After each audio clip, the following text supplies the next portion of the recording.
Bienvenue sur Télescope. Après avoir visionné cette vidéo, nous invitons à faire un tour sur le premier média d'orientation post-bac sur Instagram ou directement sur notre site. Vous pouvez également télécharger nos fiches de révision gratuites en lien dans la description pour vous aider dans vos révisions.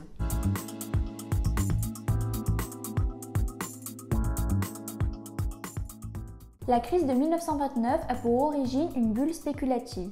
Une bulle spéculative, c'est lorsque le prix d'un titre financier est beaucoup plus élevé que sa valeur réelle. Après une forte inflation suite à la Première Guerre mondiale, une reprise économique est engagée notamment à travers la spéculation. En effet, les agents économiques investissent dans des titres financiers puisqu'ils anticipent que le prix de ces titres vont augmenter. Cela provoque un cercle vertueux car plus les agents achètent de titres, plus le prix de ces titres augmente et plus le prix de ces titres augmente, plus les agents achètent de titres parce qu'ils anticipent le fait que leurs prix vont augmenter. Ainsi, une bulle spéculative est créée et le jeudi 24 octobre 1929, la bourse de New York s'effondre, c'est l'éclatement de la bulle spéculative. Les comportements mimétiques sont à l'origine de cette crise. En effet, la bulle spéculative éclate à partir du moment où les agents financiers se rendent compte que le prix des titres est bien plus élevé que leur valeur intrinsèque. À ce moment-là, les individus ont une prise de conscience et décident de ne plus acheter des titres.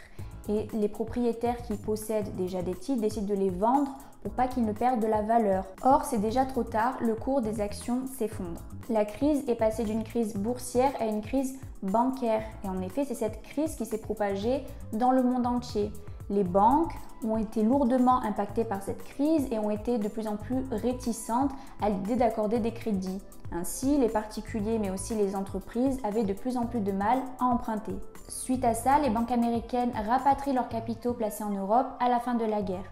Les banques européennes font faillite, notamment en Autriche avec la Creditanstalt de Vienne ou en Allemagne. De plus, les pays exportateurs de matières premières comme l'Amérique latine ou les pays exportateurs de produits manufacturés comme le Japon n'ont plus d'acheteurs, ils sont donc ruinés. Ce sont donc les pays les plus dépendants des États-Unis qui sont le plus touchés. Cette crise a eu des conséquences énormes sur l'économie. En effet, de nombreuses entreprises ont fait faillite, ce qui a provoqué une hausse exponentielle du chômage. Par exemple, en 1932, aux États-Unis, le taux de chômage était de 32%, soit un actif sur 5. Le chômage est bien sûr mondial. En Allemagne et en Grande-Bretagne, un actif sur 10 est au chômage, ce qui provoque une baisse du niveau de vie.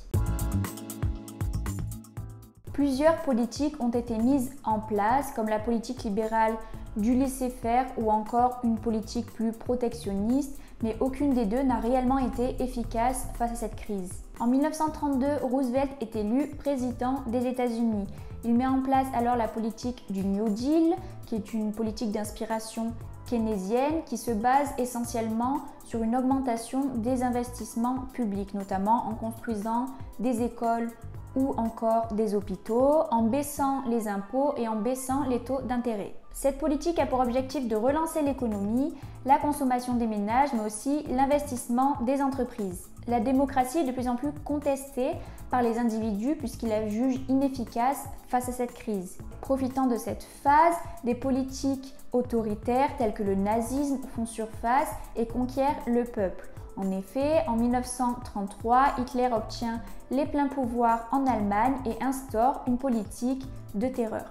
En France, le peuple opère pour une politique sociale. Les partis de gauche s'unissent et forment le Front populaire.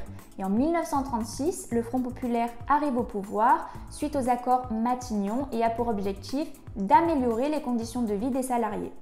Si cette vidéo vous a plu, n'hésitez pas à télécharger nos fiches de révision gratuites en lien dans la description. Ces fiches de révision couvrent tout le programme du tronc commun et ont toutes été rédigées par des élèves ayant obtenu la mention très bien au bac.